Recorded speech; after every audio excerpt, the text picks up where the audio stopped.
Martin नामक व्यक्ति लंबे समय के बाद अपने निर्जन द्वीप पर लौटा था। अकेला, खामोश और महिलाओं से निराश। वह बस अकेला रहना चाहता था, किसी से कोई संबंध नहीं रखना चाहता था।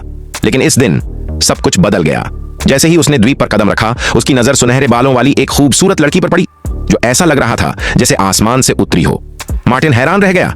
वह अपने द्वीप पर किसी अजनबी को बर्दाश्त नहीं कर सकता था। क्रोध से भरकर उसने बिना सोचे समझे लड़की को उठा लिया और उसे पुराने जहाज के मलबे में फेंक दिया, जिसे वह गोदाम के रूप में इस्तेमाल करता था। वह जानता था कि लड़की भागने की कोशिश करेगी, इसलिए उसने दरवाजा बंद कर दिया और जहाज का इंजन चालू कर दिया ताकि वह उसे कहीं और ले जा सके। उसे इसकी परवाह नहीं थी कि वह क्या महसूस कर रही थी या वह द्वीप पर क्यों आई थी, लेकिन किस्मत को कुछ और ही मंजूर था। इंजन की गड़गड़ाहट के बीच अचानक एक तेज आवाज आई। मार्टिन ने तुरंत इंजन बंद कर दिया। जैसे ही वह मलबे के पास पहुंचा, उसे एहसास हुआ कि कुछ गड़बड़ हो गई है। नीचे पानी भर रहा था। लड़की ने किसी तरह नीचे एक छेद बना दिया था।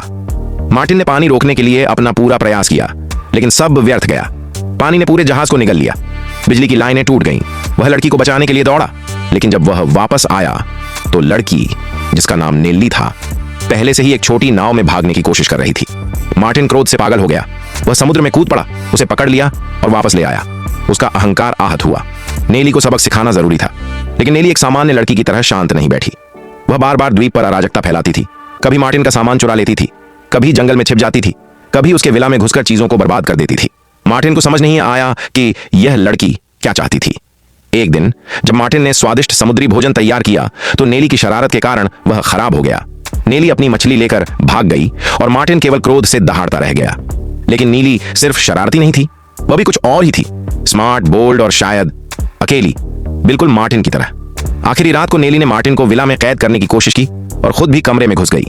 मार्टिन खिड़की से होकर चुपके से कमरे में घुस गया, लेकिन नेली पहले से ही तैयार थी। एक क्षण में वह जाग गई और मार्टिन की एक और चाल विफल हो गई। अंततः क्रोध और आश्चर्य के बीच फंसे मार्टिन ने अनानास लेकर नेली की ओर दौड़ा, लेकिन गलती से उसके सिर पर अनानास लग गया। ब्लू जमीन पर गिर गया, लेकिन उसकी सांस अभी भी चल रही थी और मार्टिन अपनी उलझन, क्रोध और शायद बढ़ती भावनाओं के साथ नेली को घूरता रहा। तभी उन्हें एहसास हुआ कि यह कोई मामूली समस्या नहीं थी। मामला गहरा और जटिल था। मार्टिन ने नेली को सहारा दिया और उसे सोफे पर बैठा दिया, जहां किंग ऑफ किन नामक एक किताब पड़ी थी।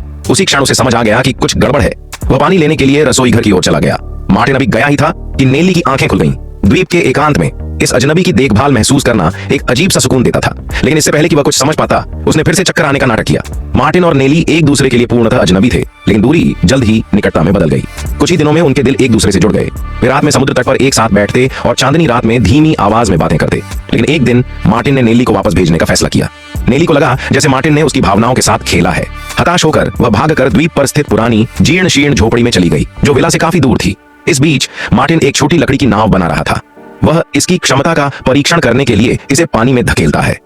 नेली ने इंजन की आवाज सुनी, तुरंत एक पेड़ पर चढ़ गई और मार्टिन को नाव में दूर जाते देखा। उसने सोचा कि मार्टिन उसे छोड़कर जा रहा है। मैंने जल्दी से अपनी पुरानी मोटरसाइकिल निकाली और घाट की ओर दौड़ा, लेकिन जब मैं वहां पहुंचा तो नाव नजरों से ओझल हो चुकी थी। वह बहुत दुखी होकर चिल्लाई, लेकिन मार्टिन वापस आया और बताया कि वह केवल नाव का परीक्षण कर रहा था। उसे छोड़ने का उसका कोई इरादा नहीं था।